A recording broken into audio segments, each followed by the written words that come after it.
அடுத்த 2 வாரத்துக்கு ஏசியாலேயே இந்தியா மட்டும்தான் வெரி ஹாட்டஸ்ட் கண்ட்ரியாக இருக்க போகுது. இதை நான் சொல்லுங்க, ஐஎம்டி தான் சொல்லியிருக்காங்க. ஐஎம்டினா இந்தியாவோட வெதர் டிபார்ட்மெண்ட் தான். இந்த ஐஎம்டி அஃபீஷியலாக என்ன அனௌன்ஸ்மெண்ட் பண்ணியிருக்காங்கன்னா, நெக்ஸ்ட் 2 வீக்ஸுக்கு ஏசியாலேயே இந்தியா தான் வெரி ஹாட்டஸ்ட் பிளேஸாக இருக்க போகுது அப்படின்னு சொல்லி அஃபீஷியலாக அனௌன்ஸ்மெண்ட் பண்ணியிருக்காங்க. அது எந்த அளவுக்கு ஹாட்டஸ்ட் கண்ட்ரியாக இருக்க போகுது அப்படின்னு சொல்லிட்டு ஒரு இமேஜையும் வெளியிட்டிருக்காங்க. கீழே கொடுத்துருக்க இந்த இமேஜ் தான் அது.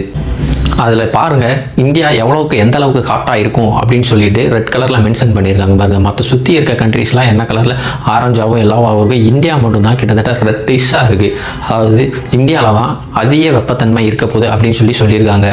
கிட்டத்தட்ட இந்தியாவில் உள்ள 90% ஸ்டேட்ஸில் 42 டிகிரியிலேருந்து 46 டிகிரி செல்சியஸ் வரைக்கும் வெப்பம் இருக்கும் அப்படின்னு சொல்லியிருக்காங்க.